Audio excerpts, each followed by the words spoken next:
The Bad Batch Season 3 has been and gone, but questions over Omega's future still remain, This shouldn't be a surprise. and now a new clue has emerged that points to her return. The rebellion needs pilots now more than ever. It's time to dust off your helmets and fire up those X-Wings as we uncover what's in store for one of our favourite clones, and the breadcrumbs leading us to what could be one of the greatest crossovers in the Star Wars universe. It's my fight. Before we jump in, don't forget to hit that like button, subscribe, and ring that bell for notifications on our next videos. With all of that out of the way, let's get into Omega's return.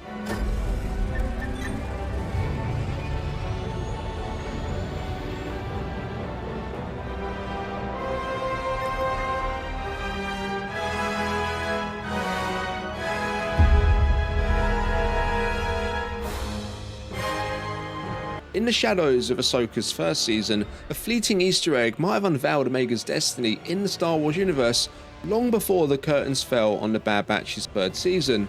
As the series wrapped up the journey of Clone Force 99, it left a trail of breadcrumbs, suggesting Omega's tale was far from finished. The climactic moments of the Batch hinted at her return, marking a new chapter in the Star Wars saga, with an Easter egg quietly confirming her path.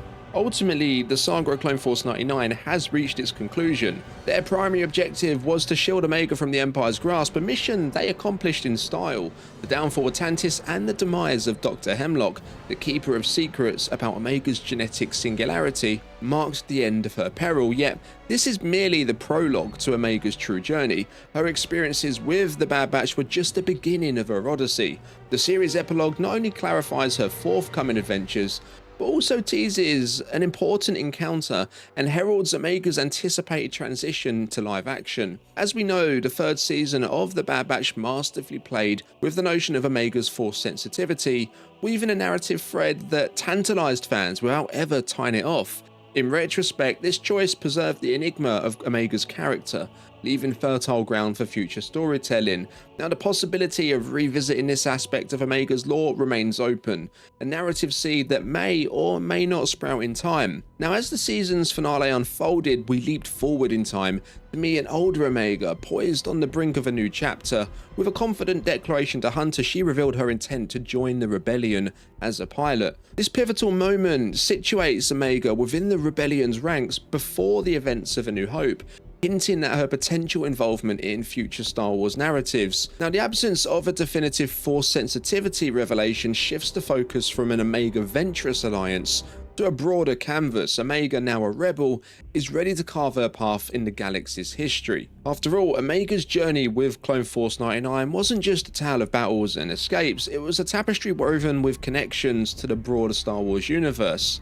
Among the many characters she encountered, Hera Syndulla stands out, a young Twi'lek whose own destiny would also intertwine with the galaxy's fate. Their shared adventure in Rescue on Ryloth, the 12th episode of the Bad Batch's first season, was a pivotal moment. Together they undertook a perilous endeavour to free Hera's parents, Sham and Eleni Syndulla, from the Empire's iron grip.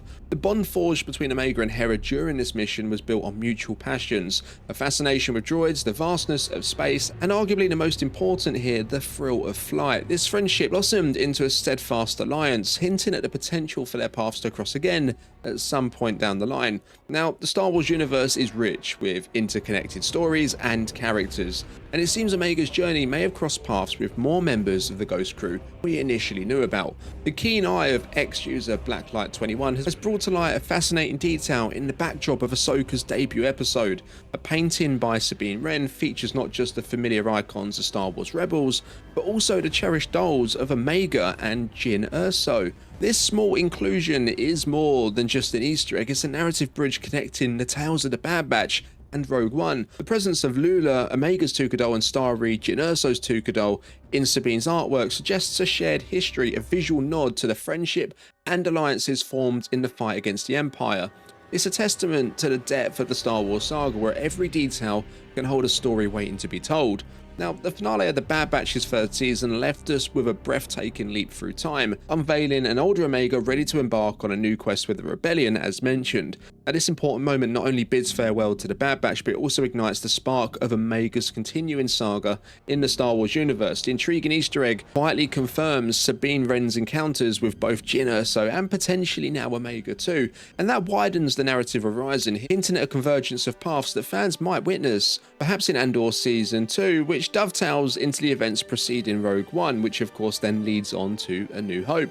The stage is set for Omega to emerge in a rebel role. Her seasoned skills as a pilot and her combat experience honed alongside Clone Force 99 position her as a formidable asset for the Rebellion's clandestine operations. This could very well be the juncture where Omega's journey intersects with familiar faces of the Rebellion, faces we already know and love, weaving her deeper into the fabric of the Star Wars epic. Hera, of course, already an established ally of Omega's, was first introduced to us as a formidable adult pilot in Star Wars Rebels. Her mastery of disguise was unparalleled as she, alongside the Ghost crew, orchestrated a symphony of daring escapades from the helm of the Ghost. Their missions were the lifeblood of the Rebellion, encompassing critical rescues, supply runs, and strategic strikes against the Empire's tyranny.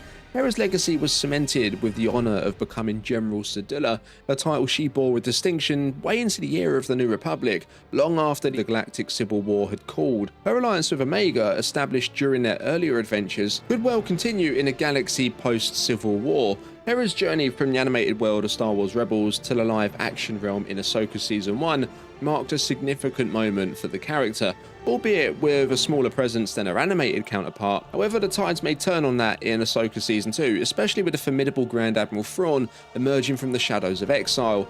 Hera's strategic prowess and history with Thrawn place her in a crucial position for the upcoming confrontation. And if they follow Thrawn's story from Star Wars Legends, then he's going to have a part to play when it comes to Mount Tantiss, and that's a facility that Omega knows very well.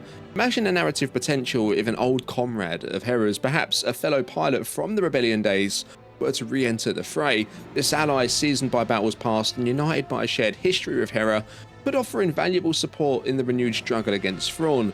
Now, such a reunion would not only deepen the personal stakes, but also enrich the tapestry of alliances that define the Star Wars saga.